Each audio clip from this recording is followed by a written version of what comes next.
So this is fundamental problem 1221 in your book, and what you have is this boy who is kicking a ball with an initial velocity at point A of 10 meters per second at an angle of 30 degrees from the horizontal, and we need to find h. So we need to find at its max height at point B there, at the max height, what is that value in the y direction? So the first thing we're going to do is we are going to take our velocity at A, so that's our initial velocity. We're going to break that up into x and y because, as we talked about with projectile motion, we want to look at this in terms of its horizontal motion and its vertical motion. So we need our velocities to also be in terms of horizontal and vertical.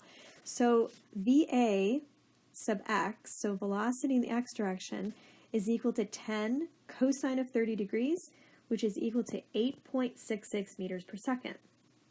So I encourage you to calculate that yourself and make sure you understand how we're breaking these up into the x and y components of velocity.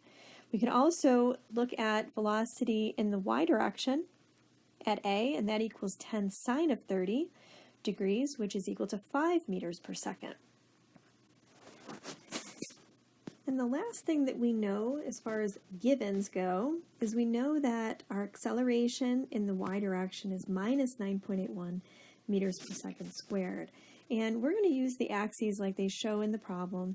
So we have x in the positive, going towards the positive right direction, and we have y going in the positive upwards direction. So our acceleration then acts downward, and so therefore must be negative.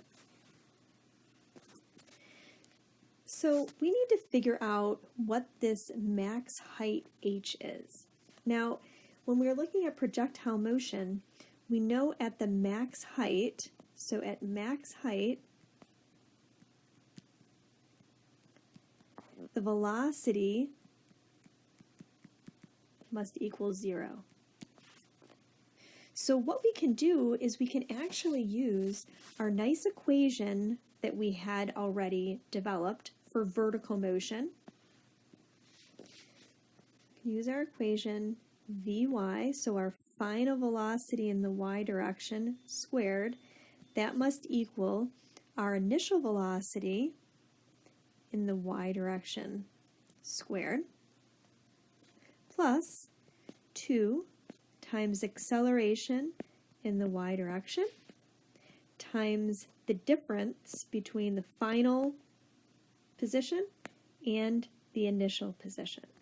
All right, so what we're going to do is we're going to look at this equation in terms of what we know.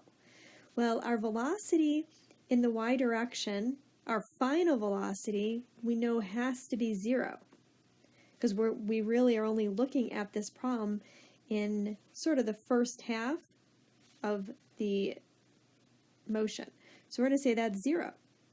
Our initial velocity in the y direction, let me go back a couple pages here. Our initial velocity in the y direction was positive 5 because it was going in the positive direction. So we're going to say that's 5 squared plus 2 times acceleration due to gravity, which was minus 9.81 meters per second squared, times our final position y, which is actually h in our problem, minus our initial position in the y, which is 0, because that's where the coordinate axes are. So now we can just solve for h. So h, you do all the calculations, is equal to 1.27 meters.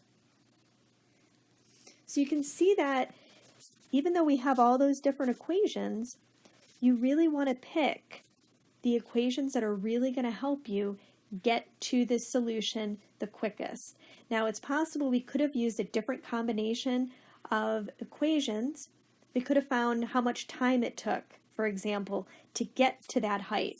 and then we could have used the position equation along with that time to calculate the height. But then we would have had to use two equations instead of just this one.